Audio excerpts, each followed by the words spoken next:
আল্লাহর নবী বলেন উম্মতির দল, উলামায়ে কেরামের মান, হাফেজে কোরআনের শান। একজন হাফেজের কদর তোমরা যদি নাও বুঝো, আলেমের কদর তোমরা যদি নাও বুঝো, মাদ্রাসার কদর তোমরা যদি এতটা নাও বুঝো, নবীজি বলতেছেন আসমান জমিনের ভিতরে আর যত মাখলুক আছে, আল্লাহর যত সৃষ্টি আছে, সমস্ত মাখলুক তাদের কদর বুঝে, তাদের কদর জানে, আলেমদের কদর বুঝে, হাফেজে কোরআনের কদর জানে, মাদ্রাসার মূল্য বুঝে। এমনকি নবীজি বলেন উম্মতের দল, গর্তের পিপিলিকা বলো আর পানির নিচের মাছ বলো, এরাও 24 ঘন্টা মাদ্রাসার জন্য আল্লাহর কাছে দোয়া করে। আর একটু আওয়াজ আসতে কোন সুবহানাল্লাহ। আল্লাহ নবী বলেন উম্মতের দল, তোমরা যদি নাও বুঝো, ওই গাছের পাতাটা কিন্তু হাফেজের কদর জানে, হাফেজের কদর বুঝে, গাছের পাতায় জানে, জঙ্গলের বাঘ ভাল্লুক জানে, বাঘ ভাল্লুক তারাও কিন্তু একজন আলেমের কদর বুঝে জানে, গাছের পাতায় জানে, জঙ্গলের বাঘে ভাল্লুকে জানে, গর্তের পিপিলিকা জানে, পানির নিচের মাছে জানে। নবীজি বলেন কেন জানুনি? এই মাছে কয় আল্লাহ হাফেজ কোরআন আছে বিদায় তো এখনো জমিন তুমি টিকায়া রাখছো, আল্লাহ উলামায়ে কেরাম আছে বিদায় তুমি জমিন এখনো টিকায়া রাখছো, ও মালিক মাদ্রাসা আছে বিদায় এখনো জমিন তুমি টিকায়া রাখছো। অতএব মাদ্রাসা হলো জমিনের হায়াত, উলামায়ে কেরাম হলো জমিনের হায়াত, হাফেজে কোরআন হলো জমিনের হায়াত। আল্লাহ যদি হাফেজ না থাকে, আলেম জমিনে না থাকে, তোমার কোরআনের শিক্ষা যদি জমিনে বন্ধ হয়ে যায়, তাহলে তো জমিন তুমি ধ্বংস করে দিবা। এই ধ্বংসের ভিতরে আমি মাছ পড়ে যাব, এই ধ্বংসের ভিতরে আমি পিপিলিকা পড়ে যাব, এই ধ্বংসের ভিতরে আমি বাঘ ভাল্লুক পড়ে যাব। অতএব মালিক আমি বাঘ যে এখনো বেঁচে আছি, আমি গর্তের পিপিলিকা যে এখনো বেঁচে আছি, আমি পানির নিচের মাছ এখনো যে স্বাধীনভাবে ঘুরি, এই মাদ্রাসার উসিলায়। ও মালিক সমাজে সমাজে তুমি মাদ্রাসা কবুল করে নাও। মাসি দোয়া করে, পিপিলিকায় দোয়া করে, ফিফরায় কয় আল্লাহ হাফেজের হায়াত তুমি বাড়ায়া দাও। কারণ ফিফরায় জানে হাফেজের হায়াত বাড়লে ফিফরার হায়াতও বাড়ে। সুবহানাল্লাহ জোরে কোন। আলেমের হায়াত বাড়লে মাছের হায়াত বাড়ে। মাদ্রাসা জমিনে বেশি বেশি হলে জমিনের হায়াত আল্লাহ বাড়ায়। যদি মাদ্রাসা থাকে তাহলে তো আল্লাহ পাক রব্বুল আলামিন যতদিন থাকবে আমাকে জমিনের ভিতরে আল্লাহ খাওয়া পড়ার সুযোগ দিবে। মাদ্রাসা যদি না থাকে, চেয়ারম্যানের চেয়ারম্যানই আল্লাহ রাখবেন না, মেম্বার মেম্বারি করার সুযোগ আর পাবে না, ব্যবসায়ী ব্যবসা করার সুযোগ আর পাবে না, কোনো কিছুই আল্লাহ জাগাতে রাখবেন না, সব কিছু আল্লাহ উলট পালট করে দিবেন। এজন্যই তো কিয়ামতের আগ মুহূর্তে আল্লাহ পাক জিব্রাইলকে বলবে, জিব্রাইল জমিন আমি ধ্বংস করে দিব, জমিন আমি ধ্বংস করে দিব, কিন্তু যেই জমিনে কোরআন থাকবে এই জমিন তো ধ্বংস করতে পারি না। যাও তুমি জমিন থেকে কোরআনের হরফগুলি উঠায় নিয়ে আসো, জমিনের ভিতরে আমার কালাম থাকবে আর গজব হবে হয় না। কোরআনের হরফগুলি তুমি উঠায় নিয়ে আসো। জিব্রাইলে আমিন কিয়ামতের আগ মুহূর্তে কোরআনের হরফগুলি উঠায় নেবেন। আপনার ঘরের কোরআন আপনি খুলবেন, কইলা দেখবেন পাতা আছে লেখা নাই। ভারতের মুসলমান সেও কোরআন কইলা দেখবে পাতা আছে লেখা নাই। পাকিস্তানের মুসলমান দেখবে কোরআনের পাতা আছে লেখা নাই। তামাম পৃথিবীর সব মানুষগুলা দেখবে কোরআনের হরফ নাই।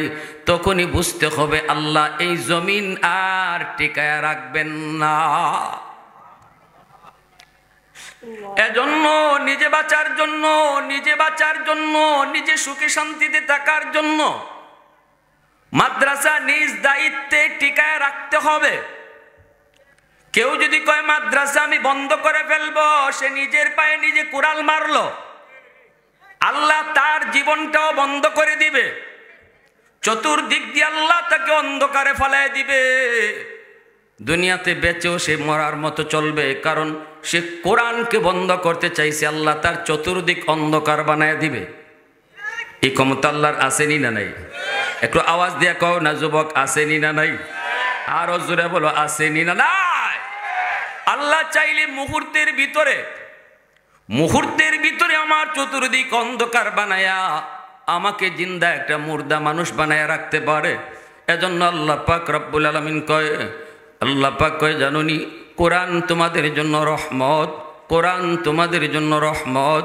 এর যুবক, এজন্য বলি মাদ্রাসা আমি টিকায় রাখছি, কেউ বলবা না মাদ্রাসায় যদি আমি লক্ষ লক্ষ টাকাও দান করি, এর অর্থ এই না যে আমি মাদ্রাসা টিকায় রাখছি।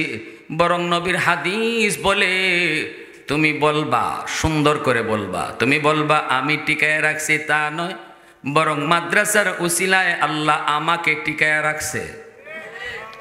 একজন ছাত্রকে তুমি যদি খাওয়াও, লজিং রাখো, কোনো একজন ছাত্রকে যদি তুমি খাওয়াও, কখনোই কথা বলবা না আমি ছাত্র খাওয়াই, বলবা এই ছাত্রটার উসিলায় আল্লাহ আমাদেরকে খাওয়ায়। ঠিক কিনা জোরে বলেন? যদি বুঝে থাকেন আমার নবীর হাদিস, তাহলে কথাটা এভাবেই বলতে হবে, ছাত্র খাওয়াই না, বরং ছাত্রের উসিলায় আল্লাহ আমাদেরকে খাওয়ায়। প্রশংসা করব কার? আর একটু মালিকের আওয়াজ, নামটা জোরে কও, কার? ওয়াহদাত কি হিফাজত নেহি বেকুওতে বাজু, वहदत की हिफाजत नहीं बेकुवते बाजू, आती नहीं कुछ कमी है अक्ल खुदादा, आती नहीं कुछ कमी है अक्ल खुदादा। ऐ मर्द खुदा तुझको कुव्वत नहीं हासिल, जा बैठ किसी गार में अल्लाह का कर याद, जा बैठ किसी गार में अल्लाह का कर याद। ये सच है कि बातिल की तरफदार नहीं हम, गद्दार न समझो हमें गद्दार नहीं हाँ। फूलों की तरह नरम मिजाज अपना है नज़र, हम तीर नहीं नेज़ा व तलवार नहीं हाँ, हम तीर नहीं नेज़ा व तलवार नहीं हम। মুসলমানের আওয়াজে বলেন আল্লাহু আকবার। তাহলে নিজে বাঁচার জন্য, নিজে ফ্যামিলি নিয়ে বাঁচার জন্য, সুখে শান্তিতে বাঁচার জন্য, জমিনের হায়াত বাড়ানোর জন্য নিজের সন্তানকে আলেম হাফেজ বানানো দরকার, আসেনি না নাই? সন্তানকে যদি হাফেজ বানাই, শুধু হাফেজ বানানো অর্থ এই নয় যে আমি সন্তানকে হাফেজ বানাইছি, এখানেই শেষ নয়, বরং এই সন্তানকে হাফেজ বানানোর দ্বারা জমিনের হায়াত বাড়াইছি। সন্তান বাপমার কাছে বহুত বড় আমানত, আল্লাহর পক্ষ থেকে সন্তান বাপমার কাছে বহুত বড় আমানত।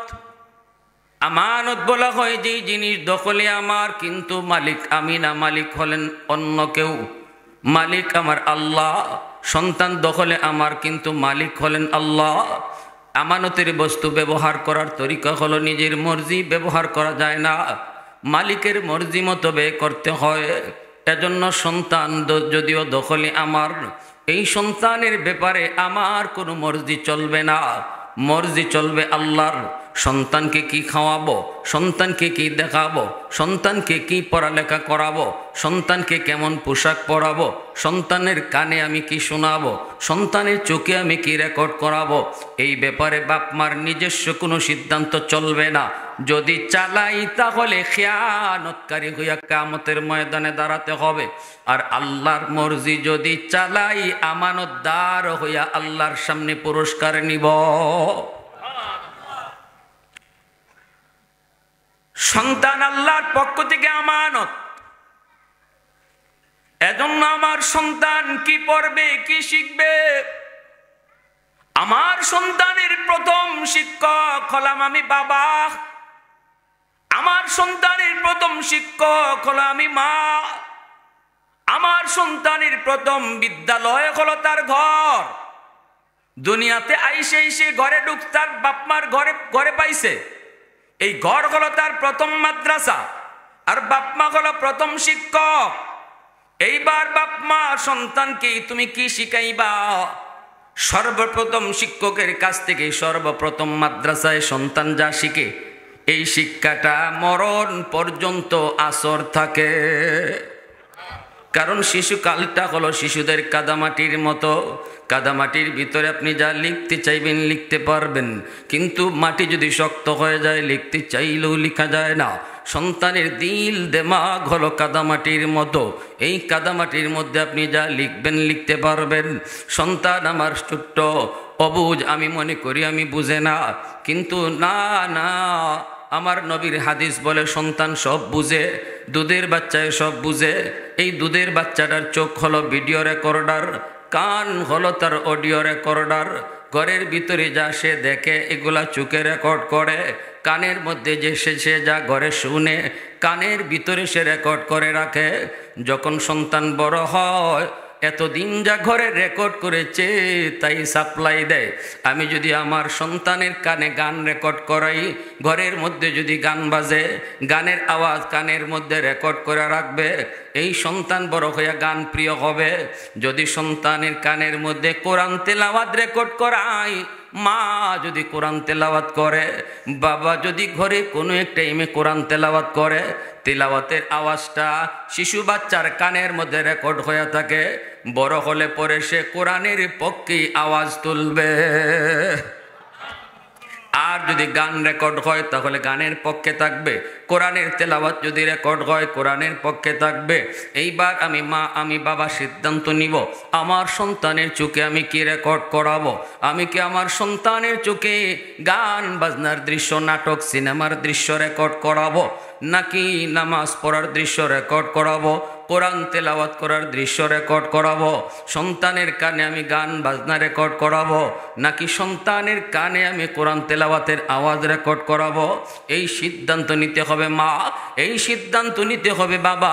যদি আমি সিদ্ধান্তে সঠিক হই সন্তানের ভবিষ্যৎ আলোকিত হবে, আর যদি আমার সিদ্ধান্ত রং হয় সন্তানের ভবিষ্যৎ অন্ধকার করার পিছনে আমি বাপ মা দায়ী। এই কথাটা যদি আমি বলতাম তাহলে আপনারা আমার উপর বিরক্ত হতেন। কথাটা আমার নবী বলেছেন, আল্লাহর নবী বলেন, কুল্লু মাউলুদিন ইউলাদু আলাল ফিতরা ফাআবাওয়াহু ইউহাব্বিদানিহি আও ইউনাসসিরানিহি আও ইউমাজ্জিসানিহি। নবীজি বলেন সমস্ত সন্তান দুনিয়াতে আসে আল্লাহর পরিচয় লইয়া। সকল সন্তান দুনিয়াতে যখন আসে তখন সে একদম নিষ্পাপ, আল্লাহর ওয়ালি। মঈনুদ্দিন চিশতি, আব্দুল কাদের জিলানী যেমন আল্লাহর ওয়ালি, নবীজি বলেন আমার আপনার সন্তানও দুনিয়াতে আল্লাহর ওলি, এমন ওলি হইয়াই দুনিয়ায় আসে। আরো আসতে কোন সুবহানাল্লাহ। খুশি না আপনারা? দুনিয়াতে সন্তান আব্দুল কাদের জিলানীর মতো ওলি হয়ে আসে, মঈনুদ্দিন চিশতির মতো ওলি হয়ে আসে। আল্লাহর এমন চিনা চিনে, আল্লাহর মারিফত তার অন্তরের ভিতরে থাকে। এরপরে নবীজি বলেন তার বাপ মা ফাআবাওয়াহু ইউহাব্বিদানিহি আও ইউনাসসিরানিহি আও ইউমাজ্জিসানিহি। নবীজি বলেন তার মা তার বাবার ভুল সিদ্ধান্তের কারণে এই সন্তান ইহুদি হয়, এই সন্তান নাসারা হয়, এই সন্তান মুশরিক হয়, এই সন্তান গাঞ্জাখোর হয়, এই সন্তান বেনামাজি হয়, এই সন্তান পথভ্রষ্ট হয় মা বাবার ভুল সিদ্ধান্তের কারণে। কারণ ঘরের মধ্যে এসে তার বুজুর্গি নষ্ট করার জন্য যা কিছু আছে বাপ মায় তা আয়োজন করে রাখছে। টাইম টু টাইম টেলিভিশন চলে, অথচ টাইম টু টাইম কোরআন তেলাওয়াত হয় না। মুসলমানের ঘরে দিন যায়, সপ্তাহ যায়, মাস চলে যায়, মুসলমানের ঘরে কোরআন তেলাওয়াত হয় না। অথচ এমন ঘর আছে দিন ও প্রতিদিন টাইম টু টাইম টেলিভিশন চলে। ইন্ডিয়ান নাটকের টাইম কোন টাইম এটা মা বোনেরা খুব ভালো জানে, এজন্য টাইম আইবার আগেই দেখবেন রান্না শেষ। কিরি এত আগে রান্না শেষ, দেখবেন অন্য দিন দেরি হয়, আজকে খুব তাড়াতাড়ি। ঘটনা কি হয়েছে? হয় নাটকের টাইম হয়েছে। কি জাত নাটক, ইন্ডিয়ান কত নাটক ফাটক, এগুলা দেখকেই তো আজকে যুব সমাজের চরিত্র নষ্ট। ঠিক কিনা জোরে বলেন, আরো জোরে বলেন ঠিক কিনা। যেই সন্তান দুনিয়াতে আসলো আব্দুল কাদের জিলানীর মতো, তো আজকে আমি বাপ মার ভুল সিদ্ধান্তের কারণে এই সন্তানের বুজুর্গি নষ্ট হলো, সন্তানের মারিফত নষ্ট হলো। এরপরে তারে লেখাপড়া করাবো, কোথায় দিব? কয় সেখানেও আমার মর্জি চালাইলাম, আল্লাহর মর্জির কোনো তোয়াক্কা করলাম না। আমার সন্তানকে আমি ভর্তি করাবো কোন জায়গায়, লেখাপড়া করাবো কোন লেখাপড়া, কোন শিক্ষায় তারে শিক্ষিত করব, এই ব্যাপারেও আমি আমার মর্জি চালাইলাম, আল্লাহর মর্জির তোয়াক্কা করলাম না। অথচ সন্তানের মালিক আমি না, সন্তানের মালিক হলেন আমার আল্লাহ।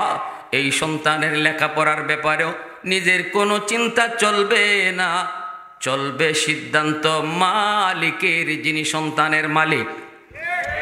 ঠিক না? আমার সন্তানের লেখাপড়া শুরু হবে যিনি মালিক তার পরিচয় দিয়া। ঠিক না? কে তোমার খালিক, কে তোমার মালিক, ওই মালিকের পরিচয় নিয়ে আমার সন্তানের লেখাপড়া শুরু হবে। কিন্তু না, আমি তা করলাম না, আমি আগডুম বাগডুম গোড়াডুম সাজে কইয়া পড়ালেখা শুরু করাইলাম। আগডুম বাগডুমের মাঝে আল্লাহর পরিচয় আছে? হ্যাঁ, আল্লাহর পরিচয় নাই। যেই পড়ালেখার মধ্যে আমার আল্লাহর পরিচয় নাই, এটা পড়ালেখা ওইতেই পারে না। এজন্যই তো মায়ার নবীকে জিব্রাইল আমিন জাবালে নূরের মধ্যে যখন জিব্রাইল বলেন নবী গো আপনি পড়েন ইকরা, আল্লাহর নবী বলেন আনা বিকারিন, আমি পড়া জানি না। জিব্রাইল আবার কয় পড়েন ইকরা, নবী কয় আমি পড়া জানি না। জিব্রাইল আবার বলেন নবী গো আপনি পড়েন, নবী কয় আমি পড়া জানি না। যখনই জিব্রাইল কয় পড়েন আপনি আপনার রবের নামে, পড়েন আপনি আপনার রবের নামে, তখনই নবী পড়া শুরু করে দিছেন। এর মানে নবী বুঝাইছেন জিব্রাইল তুমি যে আমাকে 3 বার বলেছো পড়ো পড়ো পড়ো, যেই পড়ায় আমার রবের নাম নাই এই পড়া আমি নবী পড়তে রাজি না। আওয়াজ দিয়ে কোন না সুবহানাল্লাহ, মুসলমানের আওয়াজে সুবহানাল্লাহ কোন। আপনারা সিলেটের মানুষ কুতবুল আলম শৈখুল ইসলাম হুসাইন আহমদ মাদানী রহমতুল্লাহি আলাইহি বলতেন সিলেটের মানুষের সাথে মদিনার মানুষের মিল পাওয়া যায়। কুতবুল আলম বলতেন সিলেটের মাটির সাথে মদিনার মাটির মিল পাওয়া যায়। আল্লাহু আকবার। জগতের কুতুব সিলেটের এমন প্রশংসা তিনি করে গেছেন, জীবনভর রমজান কাটাইলেন সিলেটের মানুষের সাথে, ঈদের নামাজ পড়লেন সিলেটের মানুষের সাথে। ঈদের নামাজটা মানুষ আপনজন প্রিয়জনের সাথে পড়ে, কিন্তু কুতবুল আলম শৈখুল ইসলাম হুসাইন আহমদ মাদানী রহমতুল্লাহি আলাইহি তিনি সিলেটের মানুষকে পরিবারের আপনজন থেকেও বেশি আপন জানতেন। এজন্য ঈদের নামাজও আমরা সাথে পড়ছেন, আপনারা সাথে পড়ছেন। আলহামদুলিল্লাহ জোরে বলেন, জোরে বলেন। তাহলে সুবহানাল্লাহ আলহামদুলিল্লাহ একটু জোরে বললে কোনো গুণ হইব? একটু আওয়াজ দিয়া কোন গুণ হইব? এজন্য আমার ভাইরা, আমার সন্তান আল্লাহর পক্ষ থেকে আমার কাছে আমানত। আমার সন্তানের লেখাপড়া শুরু হবে আল্লাহর পরিচয় দিয়া। বাইরে এজন্য বলি আপনি ডাক্তার বানাবেন, ইঞ্জিনিয়ার বানাবেন, প্রফেসর বানাবেন, উকিল বানাবেন, পাইলট বানাবেন, বানান, আপত্তি নাই, নিষেধ করব না। সবাই যদি মুফতি সাহেব হয় ডাক্তার হবে কে? সবাই যদি মুহাদ্দিস হয় ইঞ্জিনিয়ার হবে কে? বানান, ইঞ্জিনিয়ার বানান, ডাক্তার বানান, কিন্তু আমাদের কথা এক জায়গায়। আপনার সন্তান ডাক্তার হবে, ডাক্তার তার বড় পরিচয় নয়, তার সবচেয়ে বড় পরিচয় হলো সে মুসলমানের সন্তান। এজন্য সবার আগে তারে মুসলমানি শিখাও, সবার আগে তারে আল্লাহর পরিচয় শিখাও, এরপরে তারে ডাক্তার বানাও। মুসলমানি লইয়া সে ডাক্তার হোক, মুসলমানি লইয়া সে ইঞ্জিনিয়ার হোক, মুসলমানি লইয়া সে পাইলট হোক, তাহলে বাপ মার দায়িত্ব আদায় হবে। সন্তান কিয়ামতের ময়দানে বাপ মার বিরুদ্ধে কোনো মামলা দিবে না।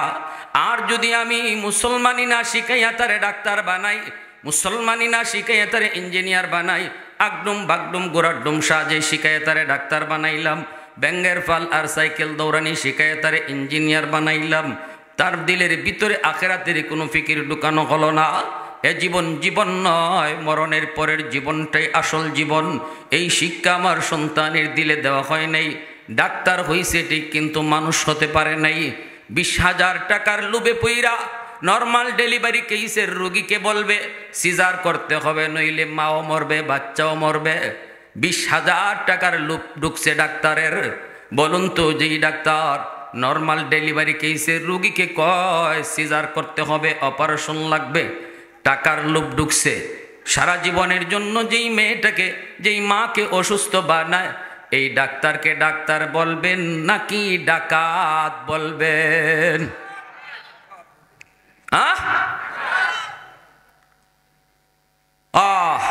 অত বড় ডাক্তার হইয়াও তো মানুষ হইতে পারলো না, ডাকাইত হইল।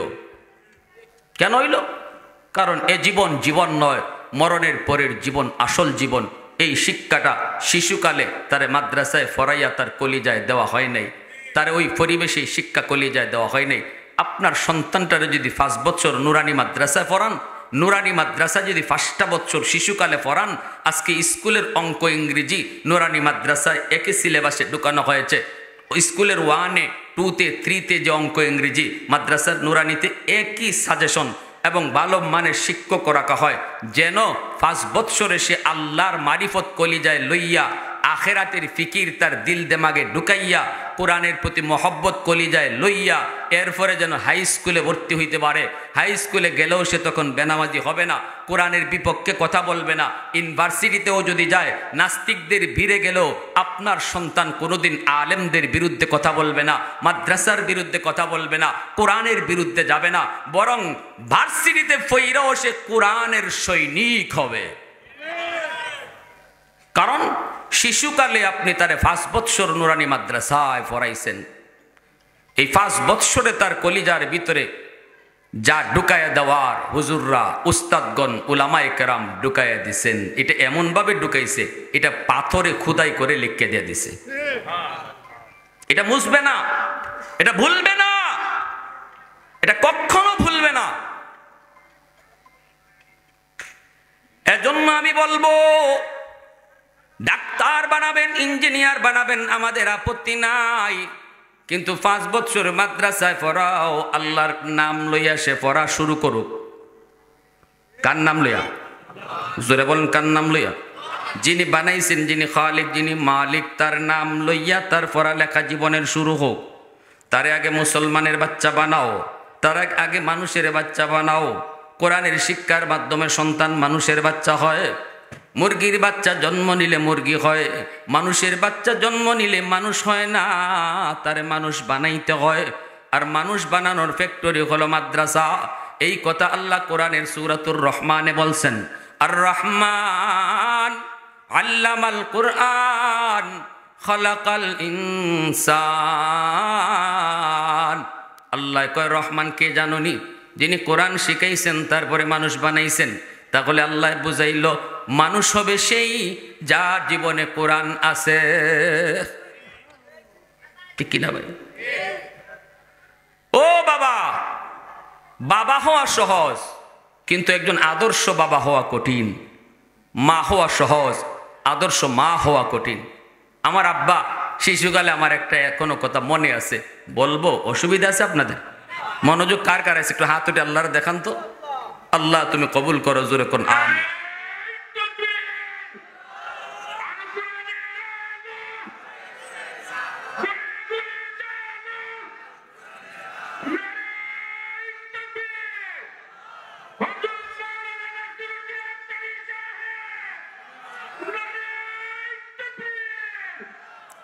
যে কথা বলি ভাই শোনেন, মন দিয়ে শোনেন। আসলে আমাদের গন্ডগোল কোন জায়গায়, ওষুধ দিমু কোন জায়গায়? আগে তো রোগ ধরতেইব। রোগ না ধইরা ওষুধ দিলে লাভ হইব? রোগ হইল আসমানে, আপনি ডাক্তার ধরছেন জমিনে। আগুন লাগছে শেরপুর, আপনি পানি দেন ফরিদপুর। জোরে মাতবা।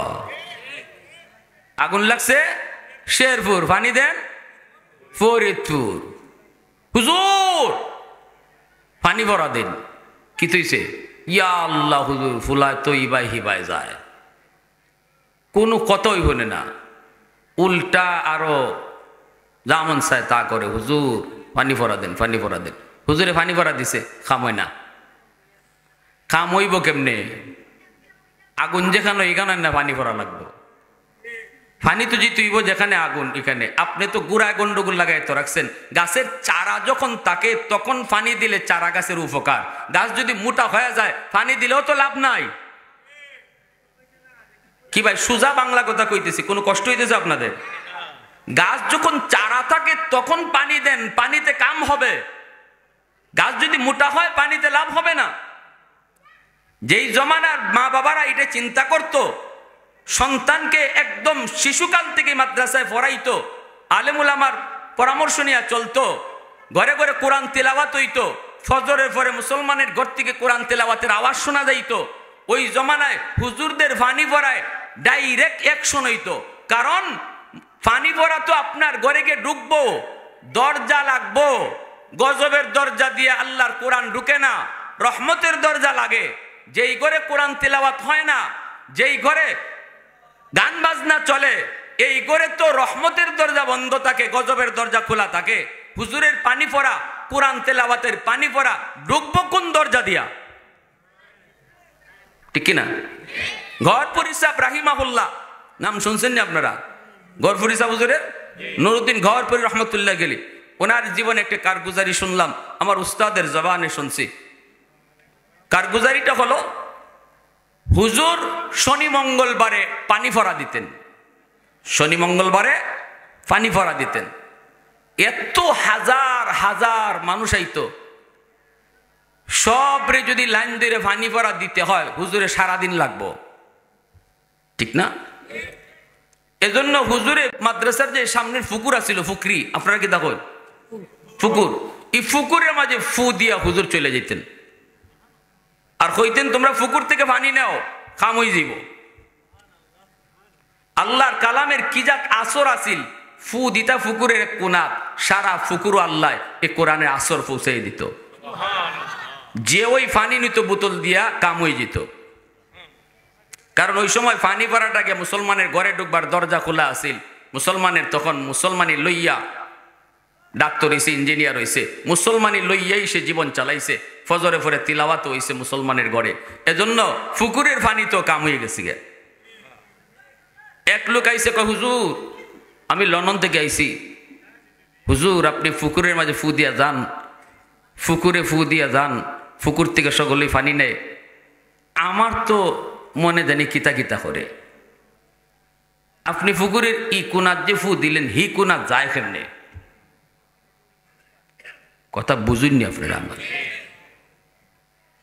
তো গরফর হিসাব কিন্তু তোমার একই নয় না, কয় হুজুর একই নয়, কিন্তু ইতমিনানে কল ভয় না, আত্মার একটা প্রশান্তি। এজন্য আমার মন চায় আপনি আমার একটা খাস ফু দেন, আমার একটা আলাদাভাবে ফু দেন। হুজুর কয় তো তুমি জগ আনছো নি? কয় হ জগ আনছি। কি যার জগ? কয় কাছের জগ। কয়তে ধরো। বেচারা কাছের জগ এভাবে দুই হাত দিয়ে ধরছে।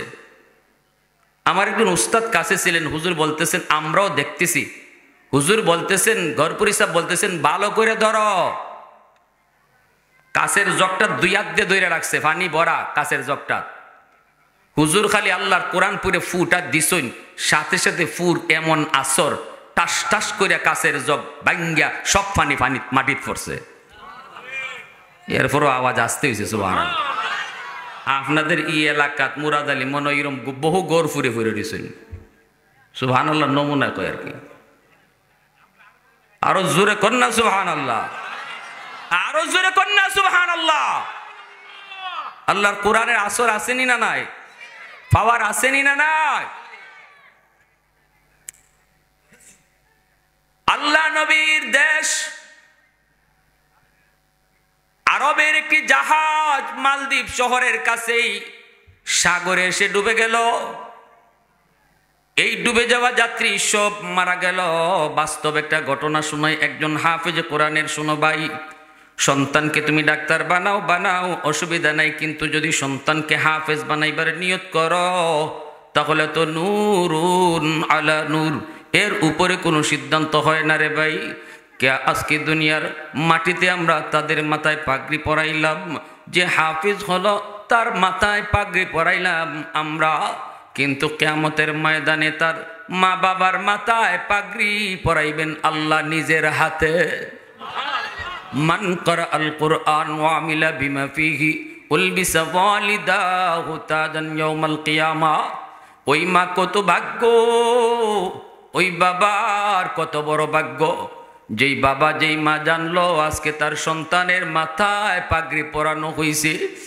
এই জমিনে বাপ মার কলিজায় এত আনন্দ, আজকের দিনে তাদের বাপ মার কলিজায় এত খুশি, পৃথিবীতে আর কোনো বাপ মার কলিজায় এত খুশি না। মন কি চায় না রে ভাই? তোমারও কি মন চায় না তোমার কলিজাটা এমন খুশি হোক? তোমার কলিজাটা এমন খুশি হোক, মাতার পাশে সন্তান ইয়াসিন পড়বে, আল্লাহ বলবে মরণের কষ্ট মাফ। কবরের পাশে গিয়ে ইয়াসিন পড়বে, আল্লাহ বলবে কবরে আযাব মাফ।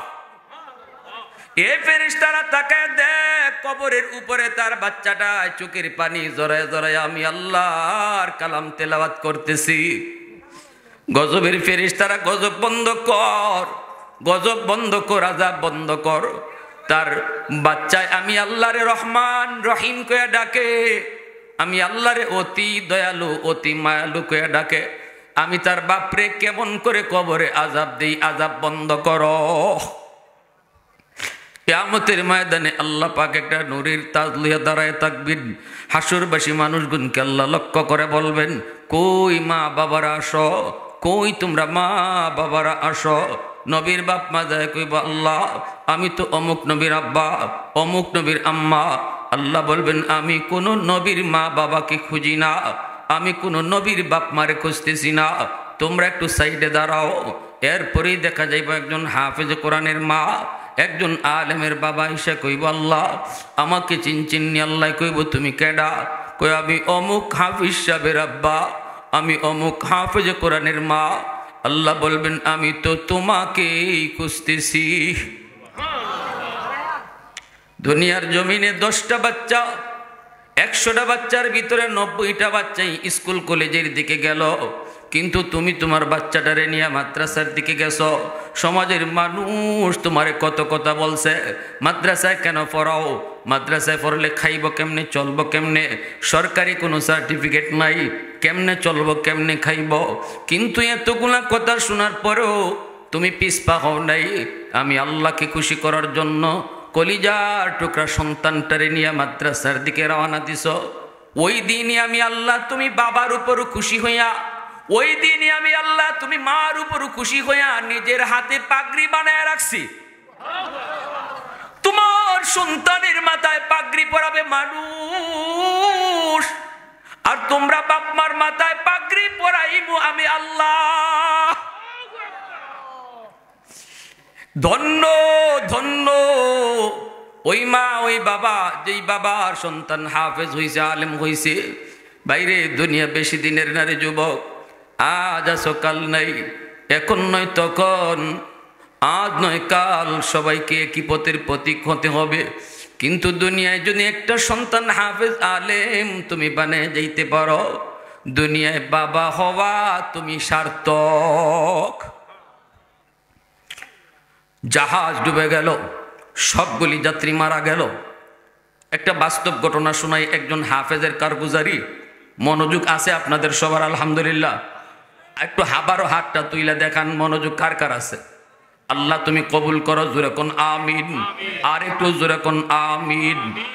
সবগুলি যাত্রী মারা গেল নৌকা ডুবে। একজন হাফেজে কোরআনকে আল্লাহ তার কুদরতে বাঁচায় নিলেন। কাঠের উপরে হাফেজ সাহেব ভাসতেছে, আল্লাহ তারে কুদরতে বাঁচায় নিলেন। মালদ্বীপের মানুষগুলি তখন আল্লাহকে চিনে না, কেউ তারা মুসলমান না, পুরা দেশটা হলো মূর্তি পূজারী, অগ্নি পূজারী, সবাই তারা মূর্তির পূজা করে। জেলেরা মাছ ধরতে নদীতে নামলো, দেখে সাগরের পানিতে কাঠের মধ্যে ভাসতেছে একটা ছোট্ট বালক। দাড়ি নাই, মুছ নাই, চেহারা এত সুন্দর, এত সুন্দর চেহারা দিয়ে যেন সূর্যের আলো টপকায়। সুন্দর তো হবেই, কারণ জন্ম হলো আমার নবীর দেশে। জুরুকুন সুবহান। জেলেরা ছেলেটাকে নৌকায় তুলল। কে সেই ছেলে? যদিও তার বয়স কম, কিন্তু সিনায় আল্লাহর 30 পারা কোরআন। তাহলে বোঝা গেল কোরআন সিনায় নেওয়া কোনো বাহাদুরি নয়। মন্ত্রীর পুরা হইলেই হাফেজ হইতে পারে না, চেয়ারম্যানের পুলা হইলেই হাফেজ বানানো যায় না, মেম্বারের পুলা হইলেই হাফেজ বানানো যায় না, টাকার জোরে সন্তানকে হাফেজ বানানো যায় না। টাকা দিয়া বাঘ হরিণের চোখ কিনা যায়, কিন্তু টাকা দিয়া সন্তানকে হাফেজ বানানো যায় না। আল্লাহর একান্তই দয়া। আল্লাহ যেই সিনাটাকে পছন্দ করেন, যেই দিলটারে আল্লাহ পছন্দ করেন, ওই সিনার মধ্যে আল্লাহ তার কালামকে আমানত রাখেন। তার মা তার বাবা দুইজনে কান্দাকাটি দীক্ষা, মায়ও যখন কান্দে আল্লাহ আমার সন্তান রে তুমি হাফেজ বানাইও, বাবাও যখন কয়, আল্লাহ যখন দেখে তার বাবা আলেমদেরকে দেখলে এত ভক্তি করে, এত শ্রদ্ধা করে, আল্লাহ যখন দেখে তার মা হাফেজ সাহেবরে দেখলে যে মায়া করে, তখন আল্লাহর মায়া লেগে যায়। আল্লাহ কইতে নেও তোমার পুত্রও আমি হাফেজ বানাইয়া দিন। উলামায়ে কেরামের প্রতি বিদ্বেষ রাখিয়া, মাদ্রাসার ছাত্রদের প্রতি খারাপ ধারণা রাখিয়া কোনদিন তার আওলাদ থেকে আলেম হবে না, হাফেজ হবে না। যদি সন্তান হাফেজ আলেম বানাইয়া আল্লাহর হাতে ফাগরি পড়তে হয়, শর্ত হলো মাদ্রাসাকে দিল দিয়া ভালোবাসো, উলামায়ে কেরামকে অন্তর দিয়া ভালোবাসো। এই ভালোবাসাটা দেখলেই আল্লাহ তোমার সন্তানকে কবুল করে নেবে। কষ্ট হইতেছে? নৌকায় তুললে বাজারে উঠাইলো বিক্রি করব। তখনকার সময় মানুষ বেচা কেনা হইত। মালদ্বীপের বাজারে তুলল, এই হাফিজ সাহেবরে বিক্রি করব। এত চড়া দাম চাইল, কেউ কিনতে পারে না। চেহারাটা তো বড় সুন্দর, দেখলেই বড় মায়া লাগে, কেউ কিনতে পারে না। একজন হিন্দু মহিলা, তার কোনো ছেলে সন্তান নাই, আছে শুধু একটা মেয়ে সন্তান, স্বামীও নাই, সম্পদের তার কোনো অভাব নাই। মহিলার কানে যাওয়া মাত্রই মহিলায় মনে মনে ভাবল, আমার মেয়েটাকে উপযুক্ত হলে তো বিয়ে দিয়ে দিব, এরপরে আমাকে কে পালবে, কে খাওয়াবে? আমিও তো একদিন বৃদ্ধা হয়ে যাব, তাহলে তো আমার একটা ছেলে প্রয়োজন। টাকা যা লাগে আমি ছেলেটাকে কিনে আনবো। মহিলা বাজারে গিয়ে হাজির, জেলেদেরকে বলল, টাকা কত লাগবে তোরা বল। কয় এত টাকা। কয় নে। ছেলেটারে কিনে নিয়ে আসলো, বড় আদর করে হাফেজ সাহেবরে। কিন্তু সে যে কোরআনের হাফেজ এটা তো মহিলায় জানে না, কারণ মহিলা তো হিন্দু আর ছেলে তো কোরআনের হাফেজ। মালদ্বীপ একটা দেশ বিশ্ব মানচিত্রে। ঘটনাটা লিখছেন কে? বিশ্ববিখ্যাত পর্যটক আল্লামা ইবনে বতুতা। কোন কিতাবের ভিতরে? তার প্রসিদ্ধ কিতাব রিহলেতে ইবনে বতুতা। এই কিতাবের ভিতরে তিনি বাস্তব ঘটনা লিখছেন, যেটা আজ থেকে 300 বছর আগের বাস্তব ঘটনা। এইবার মহিলাকে মা কয়, মহিলাও সন্তান, বোনটায় তারে ভাইয়া কয়, সেও তারে বোন কয়। এইভাবেই সুন্দরে চলছে। একদিন মহিলা কান্না করে, হাফেজ সাহেব কয়, মা তুমি কেন কান্না করো? মহিলায় কয়, বাজান কান্না করি প্রতি বৎসর নির্ধারিত একটা তারিখে রাত যখন গভীর হয়, সাগর থেকে পানি পাহাড়ের মতো উঁচু হইয়া মালদ্বীপ শহরে আক্রমণ করে। হাজার হাজার মানুষের প্রাণহানি ঘটে, অনেক ক্ষতি হয়। বাদশাহ ঘোষণা দিল জ্যোতিষীদেরকে, এই জ্যোতিষীরা জ্যোতিষী বিদ্যা পরে বের করো, গণকেরা গণনা করে বের করো, কেন এমন হয়, এর থেকে বাঁচার উপায় কি? তখনই গণকেরা বলল, এটা একটা খবিস জিনের কারসাজি। যদি মালদ্বীপকে এই আক্রমণ থেকে বাঁচাইতে হয়, তাহলে সুন্দরী কুমারী একটা মেয়েকে সাগরের পারে যে একটা রাম মন্দির আছে, ওই মন্দিরে রাতের বেলা নিয়ে রেখে দিতে হবে। সকাল বেলা যায় মেয়েটার লাশ পাওয়া যাবে, জিন মেয়েটাকে খেয়ে ফেলবে, কিন্তু সিডর হবে না। বাদশাহ কয়, সুন্দরী মেয়েদের তালিকা তৈরি করো, প্রতি বৎসর লটারি দাও, লটারিতে যেই মেয়েটার নাম উঠবে এই মেয়েটাকে আমরা মন্দিরে রেখে দিব। এ বাবা শুন, এই বছর লটারিতে আমার কলিজার টুকরা মেয়েটার নাম উঠে গেছে।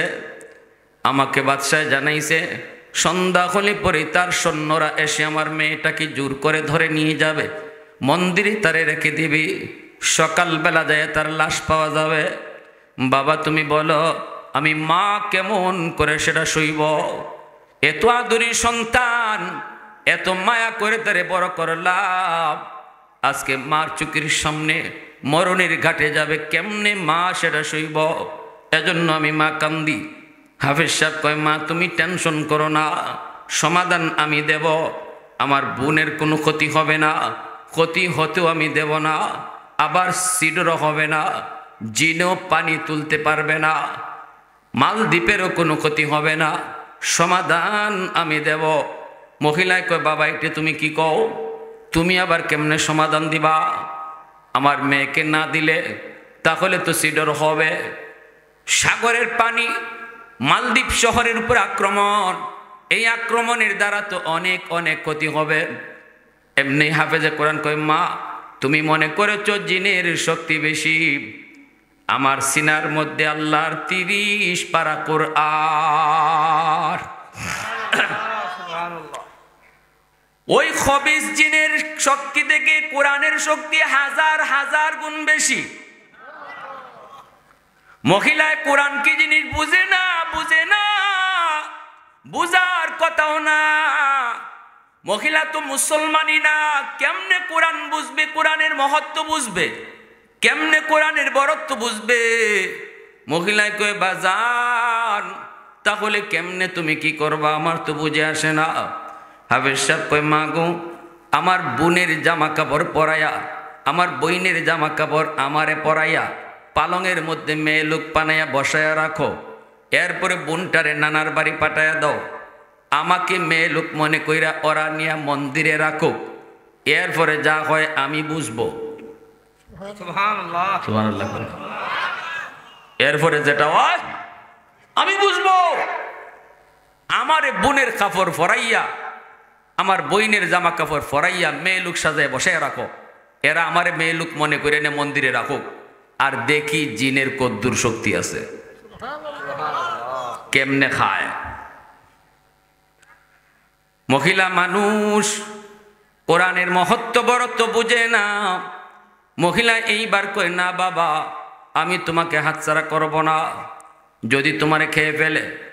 হাফিজ সাহেব কয় মা তুমি ভরসা রাখো, আমার সিনায় যে কোরআন, এই কোরআনের পাওয়ার জিনের পাওয়ারের চেয়ে হাজার হাজার গুণ বেশি। বিন্দু পরিমাণ ক্ষতি আমার করতে পারবে না, কারণ যেই সিনায় কোরআন থাকে নবী বলেন এই সিনাকে জাহান্নামের আগুন পর্যন্ত জ্বালাইতে পারে না। আল্লাহু আকবার। যেই সিনায় কোরআন থাকে এই সিনাকে জাহান্নামের আগুনও জ্বালাইবার সাহস রাখে না। কয় ঠিক আছে বাবা। মহিলা এরপরও তো বুঝে না, মনরে বুঝ দিব কি কইরা। সন্ধ্যা হয়ে গেছে, সন্ধ্যা হইতেই দেখা যায় সরকারি ফৌজরা এসে দরজায় নক করছে। দরজায় নক করতেই মহিলা দরজা খুলছে, খুইলেই দেখে সরকারি সৈন্য। দেখা মাত্রই তো হিন্দু মহিলা তো রাম রাম রাম রাম। হাফেজ সাহেব কয় কে রাম? রামে কোনো কাম হইতো না, আল্লাহর নাম কো। রামে কোনো কাম হইব? রামে কোনো কাম হয়? রাম রাম রাম। হাফেজ সাহেব কয় মাগো রাম না। সরকারি সৈন্যরা ভিতরে ঢুকলো, ঢুকেই দেখে পালঙের মধ্যে সুন্দর, এত সুন্দর চেহারার একটা সুন্দরী কুমারী মেয়ে বসা। আপনারা আমার ওয়াজ বুঝলে বলেন এটা মেয়ে না ছেলে? মাশাআল্লাহ, সবার হুশ আছে তো, সজাগ তো সবাই? মেয়ে না ছেলে? কিন্তু সরকারি সৈন্যরা বুঝতেছে মেয়ে, কারণ বইনের কাপড় পইরা মেয়ে লোক সাজ্জা সে বসা। দাড়ি নাই মুছ নাই বোঝা যায় না, দাড়ি নাই মুছ নাই। কম বয়সে হাফেজে কোরআন ওই তো পারেনি না পারে না? দেখছেন নি আপনারা? কম বয়সের হাফেজ ঠিক মতন নাম কইতে পারে না, এ হয়ে যায়। বোঝা গেল এটা আল্লাহর অশেষ দয়া ছাড়া সম্ভব না, ঠিক না?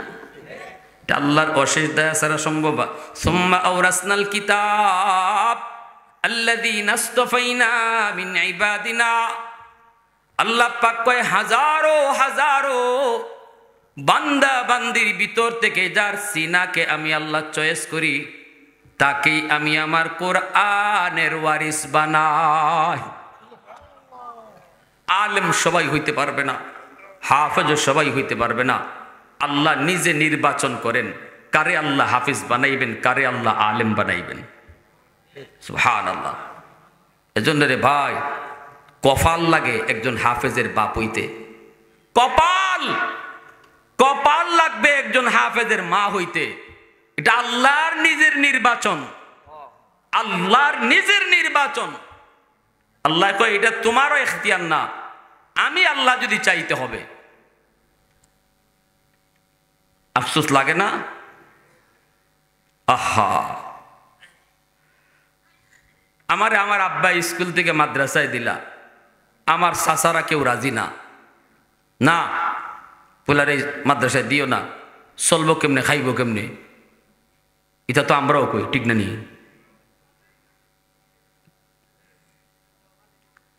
এখন আমার আব্বা মাদ্রাসা দিয়ে খুব ঠকছইন, মাতো কাতে আপনারা। আমার আব্বাই চাচারা বাধা দিলা, দাদারা বাধা দিলা, কারণ আমার গোষ্ঠীর কেউ আলেম নাই। আব্বাও সরকারি হেলথ ইন্সপেক্টর, ভাইও বর্তমানে আইন উপসচিব, আইন উপদেষ্টা যে আসিফ নজরুলের একান্ত সচিব, আমার আপন ছোট ভাই, আওয়ামী লীগ আমলেও আইন মন্ত্রণালয়ের সচিব। তো সবাই এই লাইনে। তো যত বড়ই আমার ভাই সচিব হোক, যত বড় সচিবই হোক, সারা দেশের কতজন মানুষ আমার বাইরে চিনে, আর আমারে কতজনে চিনে? আপনারা বুঝাইবার লাগি কইতেছি। যারা এইটা মনে করেন জি আল্লাহ মাদ্রাসা দিলে আল্লাহ রে চলবো কেমনে, খাইব কেমনে, ফরবো কেমনে, হাই রে হায় ফরেনি বিপদ ফরি, এই যে মনের দুর্বলতার কথা বলতেছি। আজকে তো যে চাচারা বাধা দিসলা এরাও দেখতেছে, দুনিয়াতেও আল্লাহ শান মানের সাথে চালাইতেছে, আখেরাও তো এত আশা রাখি, কারণ আপনাদের দোয়া পাইতেছি, সারা দেশে যাইতেছি, দোয়া করতেছি, দোয়া পাইতেছি।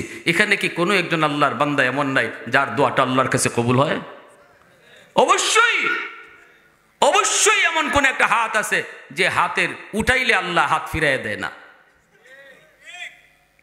এতটুকু আশা আল্লাহর কাছে রাখে, আল্লাহ আমি বড় পাপী, কিন্তু তোমার যে হাজারো হাজারো বান্দিদেরকে নিয়ে সারা দেশে হাত উঠাইতেছি, আল্লাহ ওই রকম কোনো একটা হাত যে হাতটা তোমার কাছে বড় মকবুল, ওই হাতের উসিলায় তুমি সবরে মাফ করে দিও।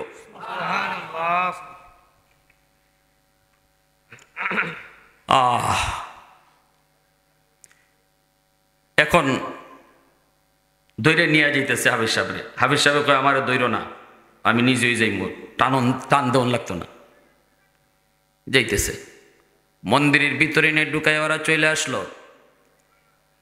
হাফেজ সাহেব মন্দিরের ভিতরে ঢুইকা মেয়ে লোকের পোশাক খুল্লা ফালাইলো, ভিতরে তার পাঞ্জাবি,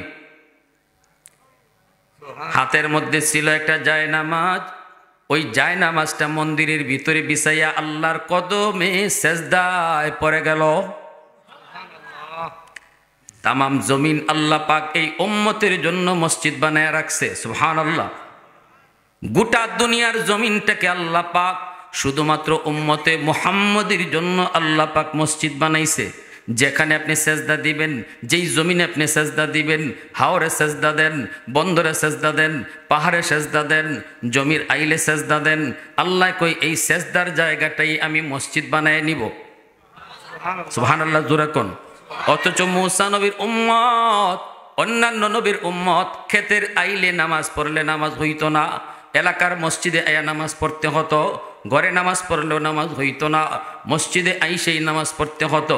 কিন্তু আল্লাহ পাক আমাদের জন্য স্পেশাল একটা সুযোগ দিয়ে দিছেন, বন্ধুর উম্মত। আমরা তো হলাম আল্লাহর বন্ধুর উম্মত। তাহলে আমাদের জন্য আলাদা কিছু সুযোগ থাকা দরকার আছে না নাই? হ্যাঁ, বন্ধুর উম্মত, তাদের জন্য তো আলাদা স্পেশাল কিছু অফার থাকতে হবে।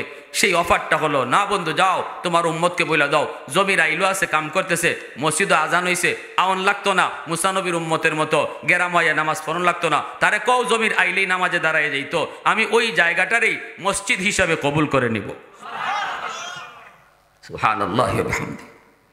আহাদুল লাইসা কামিসলিক সামাদুল লাইসা কাফাদলিক লিমানিল মুলকু তুগুই তু সাজাওয়ার খুদাই তু খুদাওয়ান্দ ইয়ামিনি তু খুদাওয়ান্দ ইয়াসারি তু খুদাওয়ান্দ জামিনি তু খুদাওয়ান্দ সামাই তু রহিমি তু করিমি তু সামিঈ তু বসীরি তু মুইজ্জি তু মুদিল্লি তু মালিকিল আরশি বাজাই। আল্লাহু আকবার। আল্লাহর কদমে সেজদায় পড়ে কই মালিক, আজ প্রমাণ হবে জিনের শক্তি বেশি নাকি তোমার কোরআনের শক্তি বেশি। 12টা বেজে গেল, পাগলা ঘন্টা বাজানো হয়। হাফেজ সাহেব মন্দির থেকে সাগরের দিকে তাকায় দেখে সাগরের পানিটা অনেক উঁচু হয়ে গেল, পাহাড়ের মতো দানবের মতো আকৃতি নিয়া এই পানিটা মালদ্বীপ শহরের দিকে আগাইতেছে। ওই অবস্থায় হাফেজ কোরআন মন্দির থেকে আল্লাহর কালামের সূরা ইয়াসিন তিলাওয়াত শুরু করলো। আল্লাহর কোরআনের সূরা ইয়াসিন হলো কোরআনের কলব, কোরআনের হৃৎপিণ্ড। কোরআন সূরা ইয়াসিন পড়ে ফু দিয়ে দিল, সূরা ইয়াসিন পড়ে ফু দিল। আল্লাহ পাককে আল্লাহ, এবার আমি দেখব এই এত উঁচু পাহাড়ের সমান পানি দানবের মতো আকার নিয়ে যে আসতেছে, এত শক্তি যেই পানিটার সারা দেশটারে ডুবাইয়া দেয়, হাজারো হাজারো মানুষকে মেরে ফেলে, গরু ছাগল হাঁস মুরগিরে মারে, এত ক্ষতি করে এই দানবের মতো পানিটা। আল্লাহ আজকে আমি দেখব এটার পাওয়ার বেশি নাকি তোমার কোরআনের ইয়াসিনের পাওয়ার বেশি। আল্লাহর কালামের সূরা ইয়াসিন পইরা যখন ফু দিল, আল্লাহ সূরা ইয়াসিনটারে এমন শক্তিশালী আল্লাহ বানাইলেন। পানির বিপরীতে আল্লাহ পাক ইয়াসিন সূরাকে অ্যাটম বোমার মতো শক্তিশালী বানায়া আল্লাহ পাঠায়া দিলেন পানির বিপরীতে। সাগরের মাঝামাঝি আইসে সূরা ইয়াসিন পানিকে হিট করলো। এত উঁচু পানি দানবের মতো আকৃতি যেই পানির, এই পানির জলোচ্ছ্বাস যেটার মধ্যে পানি শুধু না ঝড় তুফানও আছে, এই জায়গায় আইসে আল্লাহর কোরআন সূরা ইয়াসিন তারে হিট করলো। সাথে সাথে পানিটা সাগরের ভিতরে দেবে গেল। আল্লাহর কোরআন সূরা ইয়াসিন জয়ী হয়ে গেল। মহব্বতের সাথে কোন আল্লাহু আকবার, আরো জোরে আল্লাহু আকবার, আল্লাহু আকবার। আল্লাহর কোরআনের শক্তি আসেনি না নাই? সকালবেলা সরকারি সৈন্যরা গেল লাশ আনার জন্য মেয়েটার, গিয়া দেখে মন্দিরে লাশের কোনো বংশ নাই। একজন হাফেজ সাহেব মন্দিরে বইয়া বইয়া কোরআন তেলাওয়াত করে। সরকারি সৈন্যরা আর্মিরা কয়, এ বেটা তুই এখানে বইয়া কি করো? মেয়েটা কই, লাশটা কই? হাফেজ সাহেব কয়, লাশ তোমরা কোথায় পাবে? কয়, গত রাত্রে যে নিয়ে আসলাম, রাতে যে মেয়েটারে আনলাম, মেয়েটার লাশ তো পাওয়ার কথা। হাফেজ সাহেব কয়, না মেয়ে লুক না, গত রাত তো তোমরা আমাকে নিয়ে আইসো। কই কি? আমরা আনলাম মেয়ে, তুমি তো ছেলে। হাফেজ সাহেব কয়, আমি তো আমার বইনের কাপড় পইরা মেয়ে লুক সাজ্জা বসা ছিলাম, তোমরা বোকা বানাইছি। কত মেয়েটা কই? কয় মেয়ে আমার বোন তো নানির হাতের ফিটা খায়। কয় তুই মরলি না? তোরে জিনে খাইল না? হাফেজ সাহেব কয়, তোমরা মনে করছো জিনের শক্তি বেশি, তোমরা চিনো না রে, চিনো না। আমার সিনার ভিতরে কি আছে তাও জানো না। আল্লাহ 30 পারা কোরআন আমার সিনায়। এই কোরআনের পাওয়ার, সিডরের পাওয়ার, জিনের পাওয়ার, দানবের পাওয়ারের চেয়ে হাজার হাজার গুণ বেশি।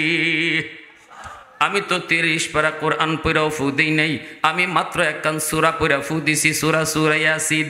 ইয়াসিন ওয়াল কুরআনিল হাকিম, এই সূরা পড়া ফু দিছি।